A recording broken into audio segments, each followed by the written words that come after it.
Equity Action, and I'm just here to introduce this amazing, diverse array of organizations that are here today in support of the newly launched Community Investment Budget.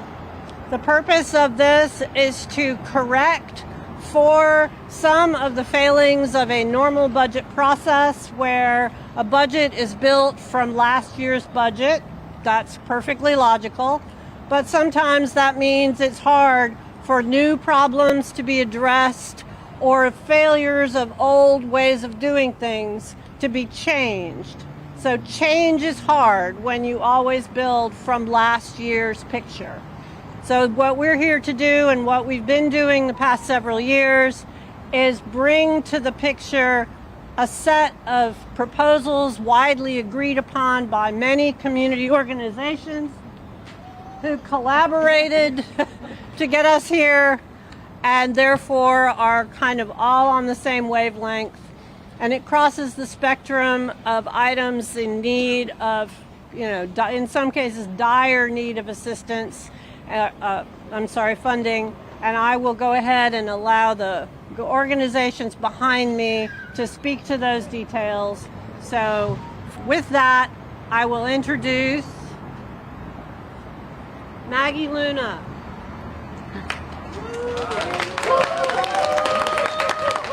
Thank you. Hello, my name is Maggie Luna. I'm the Executive Director at Texas Harm Reduction Alliance, which is an organization and a team that cares deeply about our community. I'm here because we are in the midst of a crisis that demands our collective attention. The ongoing overdose epidemic and the critical need for continued and increased funding for harm reduction programs. Just recently, our city experienced the tragic consequences of accidental fentanyl poisoning, a stark reminder of the mass deaths that can occur if we do not act decisively. We must acknowledge a fundamental truth. We will not solve this problem through prosecution. This is a profound healthcare crisis that requires boots on the ground, meeting people where they are with immediate and compassionate intervention. Harm reduction is about saving lives through evidence-based practices and practical tools that reduce the risk of fatal overdoses and the complications of drug use. Our approach is rooted in non-judgmental care and the provision of life-saving medication like naloxone. Naloxone is an overdose reversal medication that can mean the difference between life and death. We aim to educate those and train those closest to the problem who are most likely to be the person available at the time someone may experience an overdose. Here in Austin, we're proud to have some of the most comprehensive harm reduction programs, primarily serving our unhoused community. At THRA, we offer a range of essential services, including a drop-in, outreach services, naloxone distribution and training, wound care, recovery coaching, and referrals to HIV and HCV testing, substance use treatment, housing, and other critical services. However, we're at a crossroads. The need is growing, and we are serving more unduplicated community members each and every day. This is heavy work, and our staff has an emotional attachment to those that we serve. So every loss of life impacts everyone doing this work. And to effectively address this crisis, we need to be more accessible and more staff to expand the hours that we are available. For this, we need more resources. We need an additional $1 million in funding, not just as temporary measure, but as a baseline commitment from our city. The funding is crucial for several reasons.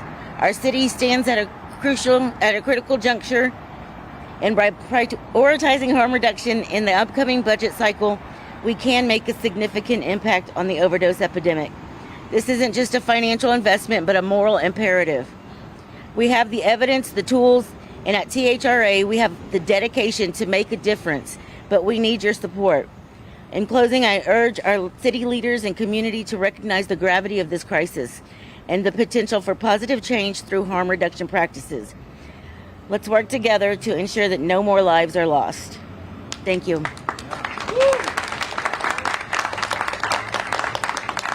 And I'm going to introduce Monica.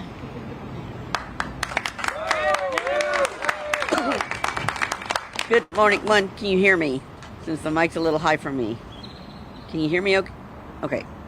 Good morning. I'm Monica Guzman, Policy Director for Go Austin Vamos Austin. If you saw the press release this morning, I pointed out how Workforce Solutions Capital Area has a wait list for child care subsidy. 3 months ago, there were over 4,000 families on that wait list. Some point since then, it doesn't even show how many are on the wait list, but those that are looking at a 2-month wait period to be reached out to by Workforce Solutions. You can't wait 2 years for someone to help educate and take care of your children.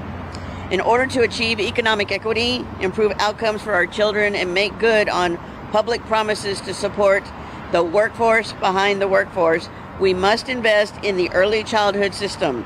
This early childhood education and child care line item will help both sustain the existing child care workforce who are providing the essential care working families depend on, and address gaps in the availability of affordable, subsidized care for those still in need.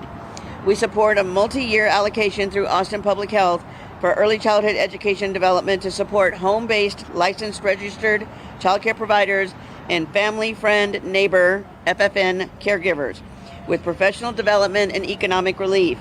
$500,000 for early childhood education and development scholarships, which can address the current Workforce Solutions wait list. $500,000 to pilot early childhood mini grants providing emergency financial relief for the home-based licensed providers and FFN caregivers. A $250,000 pilot for early childhood education, no-cost lending libraries and resource centers for both child care providers and families, toys, curriculum, technology, available through the Austin Public Health Neighborhood Centers and the Austin Public Libraries. $250,000 funding a future contract with a qualified nonprofit to provide health insurance support and healthcare.gov navigation specifically for the child care workforce, educating them about the system and making sure there are appointments available for them outside their work hours, not the navigator's work hours. There's also an opportunity for grant fund matching. When the city invests up to $75,000 to build a comprehensive network, it will be matched, increasing the investment up to $150,000 for across 2 years for a total of $300,000. I think I got that number right. Anyway, we need to invest in our children, our families, and their caregivers. As a GAVA resident leader who's a home-based licensed provider, Miss Loretta, they are the workforce behind the workforce. People who depend on them have to get to work. If they don't have it, they don't get to work. No work, no paycheck. No paycheck. You can figure out the rest. Thank you.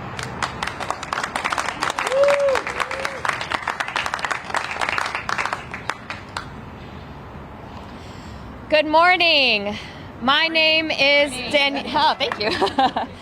My name is Daniela Silva. I'm the Austin Policy Coordinator at Workers Defense Project. I am here in ardent support of the community investment budget, and I'm also here to speak on behalf of our membership, which are primarily Latina immigrants who work in construction. They, like everyone that you see here behind me, are the people who make Austin what it is. They are the people who build the streets, build the apartments that you're living in, the office buildings that you're working in. They make it possible to go to point A to point B, to go to concerts, to restaurants. These are the folks who are the artists that are on stage, that create the vibrant fabric of this incredible city. And these are the folks who are telling City Council how we want our tax dollars spent. City Council doesn't have to guess. I'm so grateful that they are going through the process of hosting town halls. Folks are showing up to commission meetings to make their voices heard, but we are giving a point-by-point document of exactly what communities on the ground need. These are funding for existing needs, not coming up with any kind of problems that may or may not need funding. We are telling you as community members of Austin, and this is a vibrant, very diverse group of folks who are part of this coalition. If you look at the groups who endorse this community investment budget, it is a very rare space in which people who not always work together have come together and agreed, formed a consensus that this is the way. We are just asking for 5.7%. 5.7% of the general revenue budget. It's a tiny amount. We know that huge portions of the general revenue budget, of the city's budget, are going to policing alone. Over a third of the budget. We're asking just for 5.7% to fund such important things as legal services for low-income immigrant families. We're asking for workforce development for Black and brown communities to be able to participate in the tech sector that is part of this booming economy. We want to be part of that economy. We're also asking to fund for early childhood investment education in the future of our city. So it's really not a lot that we're asking for. It's very clear, it's very direct, and we hope that City Council and the mayor and our new city manager will hear our call and our demands to fund these very important issues. So we will see you over the next few months as City Council hosts their town halls and their public comment sessions. You will be hearing from us, and we demand fully funding the community investment budget. Thank you.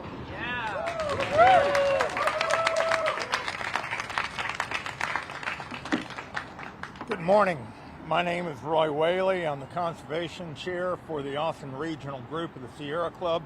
Sierra Club is the oldest environmental organization in America, founded by John Muir in 1893. One of the things that John Muir said was that you can't pluck a single strand of a spider's web without the whole web vibrating. That is to say, everything is connected. Everyone here is connected to everyone else here. The environment is connected, to everyone else here. We could put all of our budget into the environment and it wouldn't be enough. We could put all of our budget into any one of these issues and it wouldn't be enough. We're not asking for that much. I'm going to talk about climate change because climate change is real. And climate change just does not care. It doesn't care where you live. It doesn't care about your ethnicity. It doesn't care about your gender identification. It doesn't care about your political party. It doesn't care about your family status. It does not care. It is devastating for all of us. The floods that come following the long periods of drought, they impact all of us. So since climate does not care, we have to care. And we have to make sure that our city leaders care and that they act. That they act on this budget, that they put the priorities of the people first. Climate change does not care. It doesn't care what political party you're part of. It doesn't matter if you're rich or poor. What does matter is what the city does to protect the people that are not among the rich and the advantaged. We have to protect everyone. We have to act. So let's contact our city council members, our city leaders. Let's ask them to look at this budget, meet with us, take it seriously, and help do their job. Let us help them do their job, which is to serve the citizens of Austin. Thank you very much.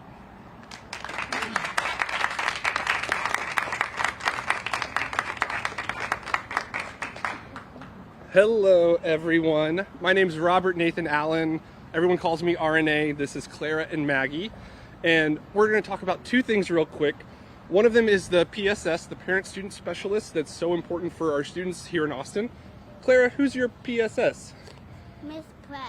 That's right, Miss Perez at Pillow Elementary. What's something awesome that she's done for the school?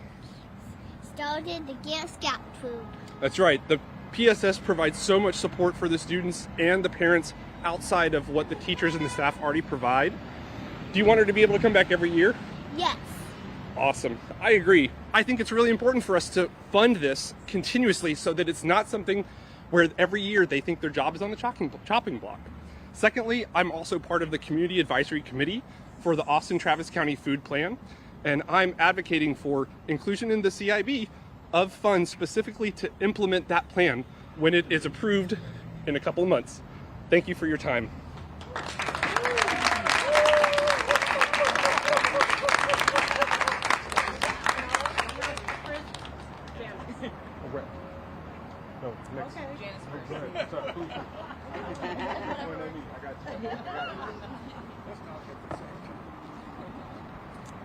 Hi, Janice Bookout, Community Resilience Trust. I'm also the director of Earth Day Austin. Community Resilience Trust, our mission is to operationalize equity during disaster and crisis response. I want to thank Kathy Mitchell and the whole team for putting this work together.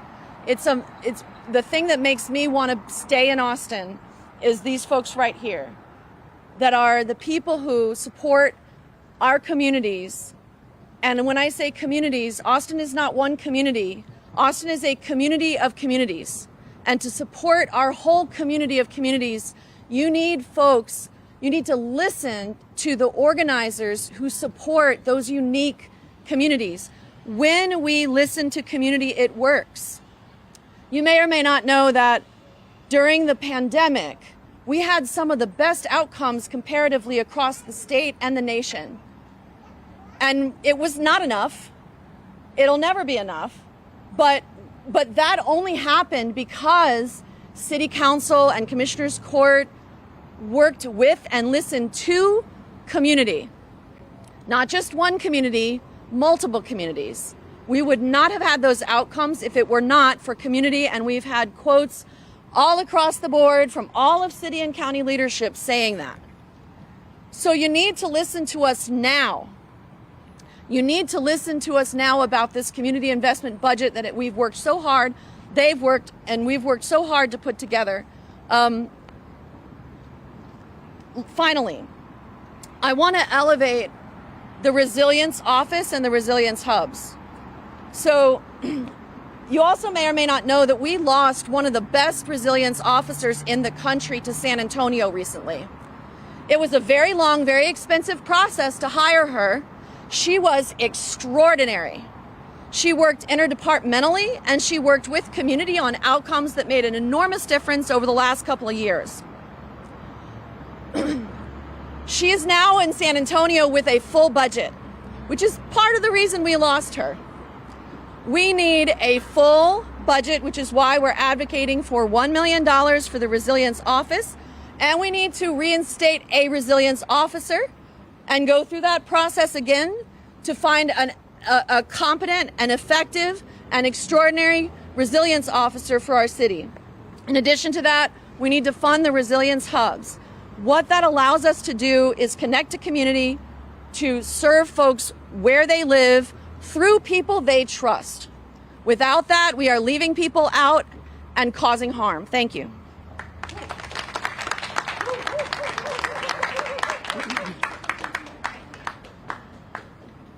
My name is Chris Harris. I'm with the Austin Justice Coalition, a proud supporter of the community investment budget. I really appreciate the opportunity to be here and speak on one small piece of it today.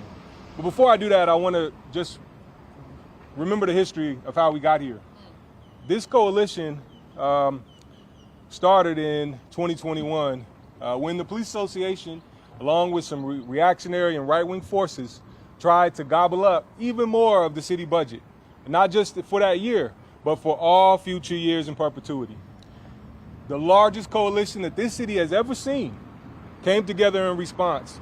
And we came together to protect those vital investments that the city was already making to help protect day-to-day life here in the city and make this a livable place to be. But we also did it to protect the opportunity to make the investments that we're talking about now. Because if Prop A in November 2021 had passed, all of our city dollars would be going towards policing. And we know that in order to be the safest place that we can be, we need so much more.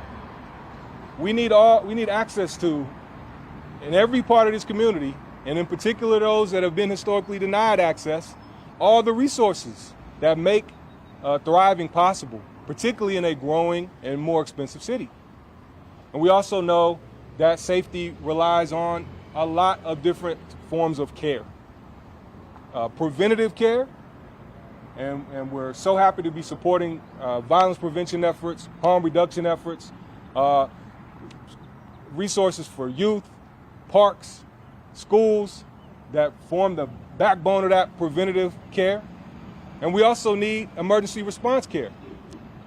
A few years ago, this city launched a unique program, which was a mental health option at 911, a fourth option. Unfortunately, as we sit here today, the city has failed to fulfill that promise. When you select mental health at 911, you are not guaranteed to get mental health care today. The people that take the calls are not 24/7. The people that respond to the calls, that have true mental health training, are not 24/7. Our amazing community health paramedics are not fully staffed to provide enough care 24/7. These are promises that must be kept if we continue to have a mental health option at 911. So we're proud that the community investment budget is also looking to ensure that the city begins to fulfill its promise to meet the needs of people in emergencies with care, in addition to all the preventative work. But we can't stop there.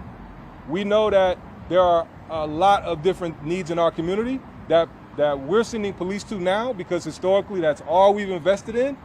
But we know that we can respond better and quicker with different types of workers, different types of resources. And we look forward to continuing to grow those alternatives in successive community investment budgets. And I'm so happy to be part of this coalition. Community investment, it's a very small investment as it relates to the total. This is literally the least that City Council can do. Let's get it done.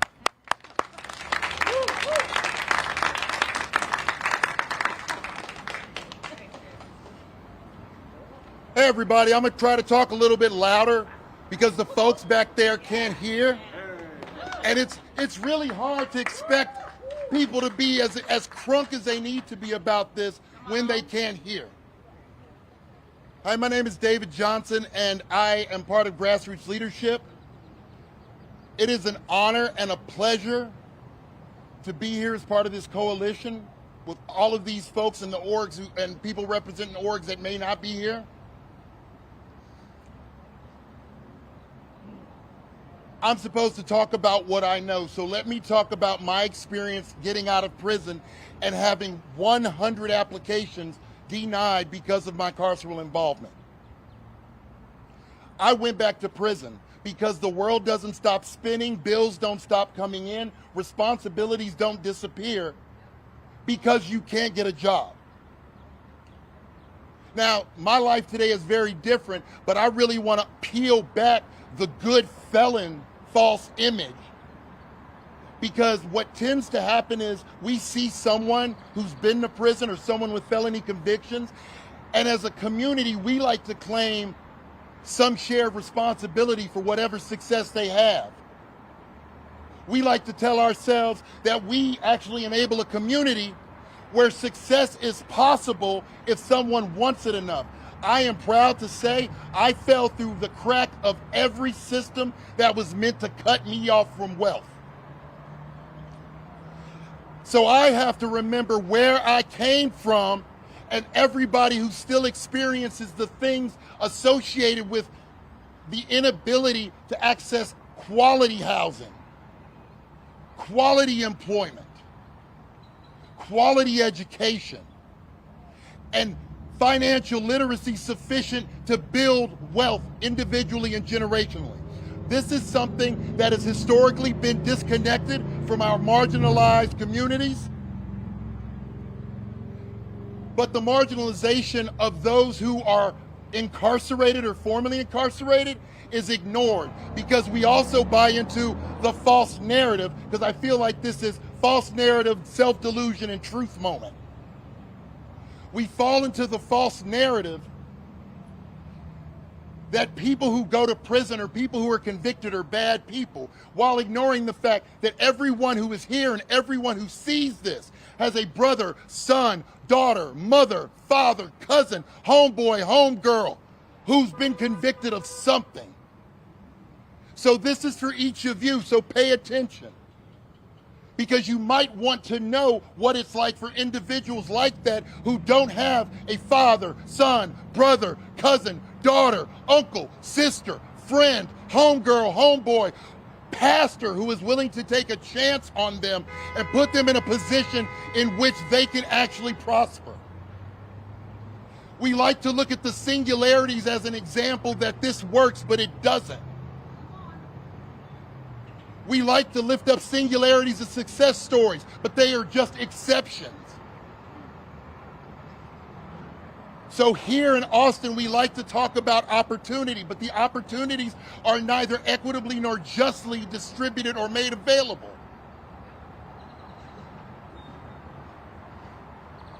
I made $10 an hour and lived in recovery housing far longer than I ever should have, because I couldn't get a job making enough to pay a living wage, and I couldn't find anywhere other than recovery housing that I could afford to live. That isn't right.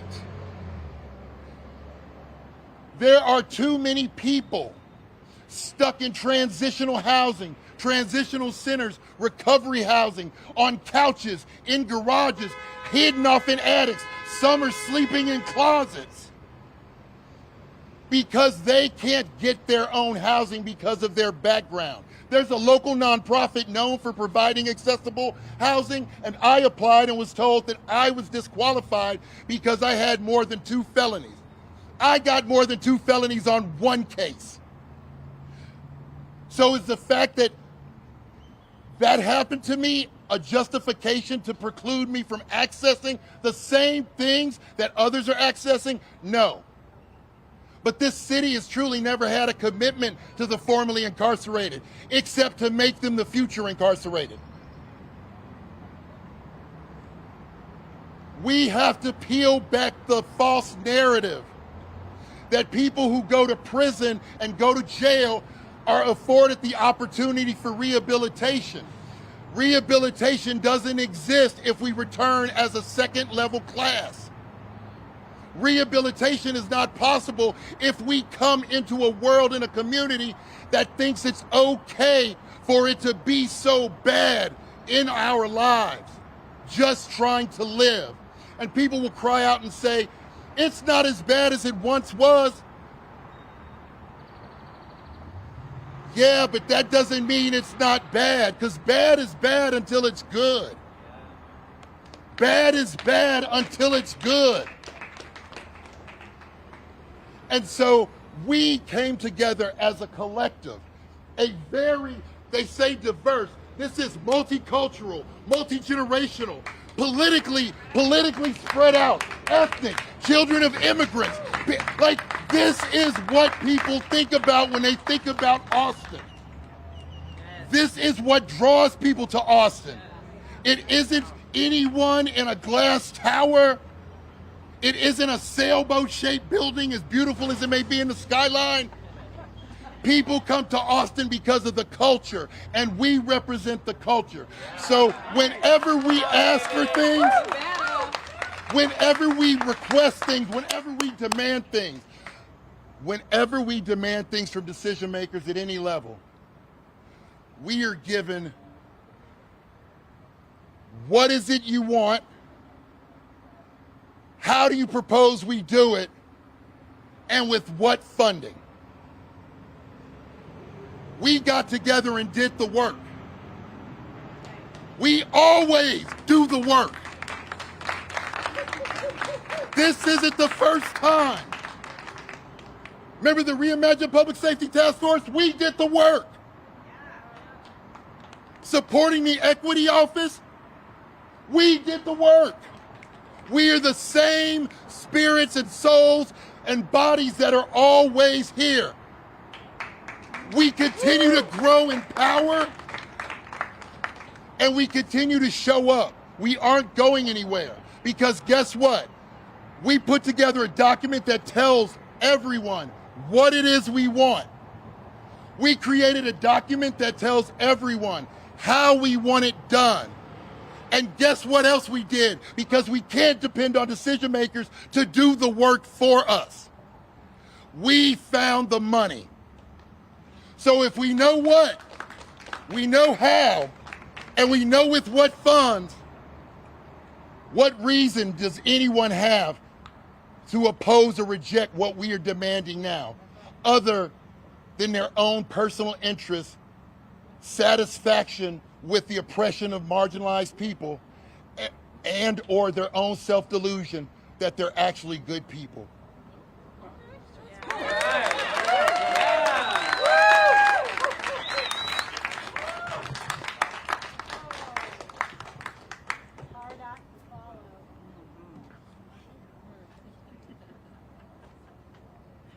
What more is needed after that? Don't lean. Good touch.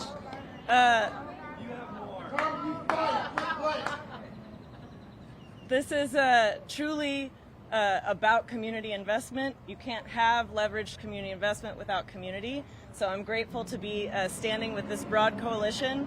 My name is Carmen Yanes. I'm the executive director of Go Austin, Vamos Austin. We organize and mobilize community power for health equity in North and South Austin. We work in the South and Southeast zip codes of 78744 and 45. That's Dove Springs and South Austin area, and in Runberg and St. John's communities in North Austin. And we network with folks across Northeast, South, all across the city to look at how we can live healthier, more active lives and be resilient in face of all the challenges we face through a healthier built environment. And that is how we have actually leveraged not just city dollars, but community dollars, philanthropic dollars, and thousands of hours and resources of community to improve parks, green spaces, trails, walkability, pedestrian infrastructure, transit options, healthy food, food in retail spaces, food in community and school spaces. And so I want to say a couple of things about the pitfalls of not investing, where these points have shed so much light and opportunity, and also the opportunity of community investment. We run a risk if we talk about the importance of early childhood, but we don't invest the dollars. We run a risk if we say we recognize climate change is real, we are feeling the impacts, but we are not resourcing the implementation of the most critical recommendations from both inside city staff and outside in our community. We have to put our money where our mouth is. And that is absolutely what everything David and everyone before me spoke about, where we have rolled up our sleeves and looked at where we need to put the money, where these critical issues are impacting us the most, and what are the opportunities to leverage. Because it's not the city's responsibility within a budget to solve all of these problems, but look at the wealth of resources and knowledge that we can leverage. And I'll give you examples. The climate resilience hubs, the resilience hubs that can serve community year-round, but especially in times of crisis. We all lived through Winter Storm Uri. We all lived through the heat waves of last year. Those crises are met by community, in addition to the city, right? But we rely on community networks to respond. This is a modest investment of, really, we're talking about for 6 to 9 hubs, $15 million, which can actually resource and leverage many, many more tens of millions of dollars per hub in community resources. Think of all the entrepreneurs, all of the faith groups, all of the individuals and groups that have stepped up in times of crisis and can actually keep us from losing much, much more each time. Similarly, when we invest in early childhood and we make sure that there is not a huge wait list on that subsidy program, we are enabling our workforce programs for future transit and infrastructure. That's how we leverage the largest federal investment in our lifetime for climate, to address infrastructure, housing, and all of the workforce needs we're going to have ahead of us. We have to have the buckets out and the networks ready to absorb those funds and leverage them. The same goes for housing and supporting tenants. We have philanthropy here, we have tech, we have a diverse sector, multi-sector economy that will step up if our city government is ready. So we encourage all of our city leaders to listen again to this broad-based coalition, because this is how we meet the challenges of tomorrow and today, and this is how we're going to learn from our past to make a brighter future. Thanks, y'all.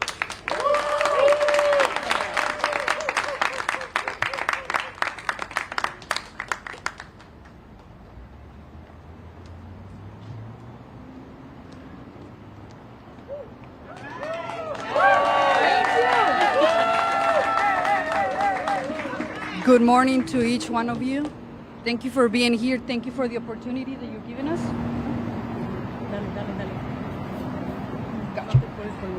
Thank you for the opportunity that you've given us to be here representing our community. We are Misma. We are the women who inspire in dreams, goals, and actions. We are the bridge of opportunities in educational training. We are the ones who take care of your kids. We are the caretakers. We are the ones who keep your business clean. Also, we are the ones who keep your house clean, so when you come from work, you're happy and you're in peace. But not only that, we are part of this community, and like one of our friends say, that we all of us need the budgeting. We all of us need the same opportunity. If you speak another language, it doesn't matter the color, it doesn't matter where you're coming from. We are here. We are the ones who are building this city. And it's not fair that only certain people are taking advantage of it. We are the ones who need. We're the ones, I'm the one who's gonna go to work at 11 so you can be here happy. We make this community better when we have the same opportunities. We are the ones who need the help. We are the ones, I'm the one who needs the help so we can serve better our community. Thank you so much for being here, and you have a great day.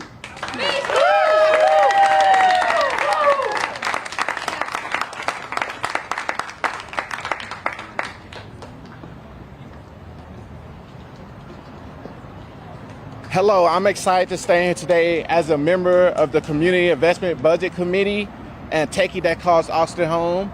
I am Brandon Boone, the Marketing and Communication Director for the Austin Urban Technology Movement, Autumn HQ for short, and I'm here today to amplify and strengthen the stories you're hearing from my committee members today. I'm here to highlight the importance of investing in technical workforce development, digital skills, and apprenticeships as long-term economic solutions to expand the talent pool, eliminate the digital skills gap, and reduce the social wealth gap Austin has claimed as important goals this decade. Our mission at Autumn HQ is to bridge the gap between the Black and Hispanic communities and the technology industry through job placement, career development, and networking opportunities. Just last year, the Texas Workforce Investment Council developed the Texas Workforce System Strategic Plan for fiscal years 2024 through 2031, which guides the state's workforce system partners in the administration of training and development programs to create a well-educated, highly skilled workforce, outlining the upskill and reskilling gap Texas is facing today. The Commitment Investment Budget Committee and Autumn HQ urged the Austin City Council to align with this Texas strategic plan and support development of technical apprenticeships and training programs.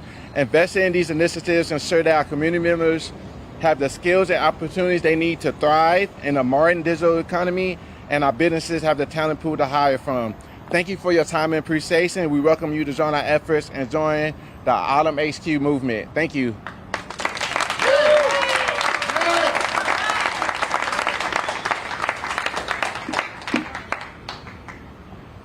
I'm also going to try to project. If y'all can't hear me, just say loudy as, and I'll try to turn up the volume. All right? Now, my name is Yasmin Smith. I am a proud, born and raised Austinite, and I have the pleasure of serving as the Vice President of Justice and Advocacy for the Austin Area Urban League. And we stand here today in partnership with our Community Investment Budget Coalition again. It seems like deja vu. We stand here together again to say that we believe the city has enough money. The city has enough money to equitably budget our city. It has enough money to handle the practical logistics of running a city, and it has enough money to make sure that vulnerable populations are seen while they are doing so. This yes and framing should sound familiar to you if you've been following local policy. Our city council has even leaned into yes and in their recent land development modifications. And while we at the Urban League are wearily encouraged by the and we've been able to glean, there is so much more opportunity to equitably evolve this city, the community investment budget being undoubtedly one of them. We have said yes to middle income housing. It is now time to say yes to low and no income housing. Right. We have said yes, to policing. It is now time to say yes to parent support specialists. Keep it going. Tenant relocation assistance, emergency rental assistance, forensic nursing. It is time to say yes to mental health first response, library books, reentry navigators, workforce career development, Office of Violence Prevention, implementation of a climate equity plan, parks, fair housing, displacement provision. It is time to say yes to equity.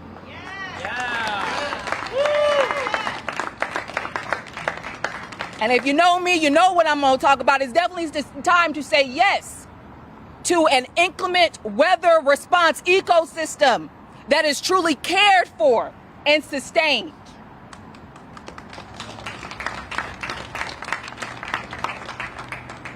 It is time to say yes to all of the nuances of the community investment budget, and considering this budget reflects only 5.7 of the general fund, we find our demands not only feasible, but just. It is just to make sure we integrate, not just listen and ignore, but integrate the expertise of direct service providers and lived experience in our budgeting process. It is just to have a truly equitable, participatory budget. And the time is not tomorrow or the next day or in a year or in 5 years to do what is just and right. The time is today to do what is just and right. So we will keep pushing so that our community, our clients, and our constituents are not only seen, but heard and felt. So to our council offices and our mayor, we shall see you soon. And please, please be ready to meaningfully engage upon our arrival. Thank you.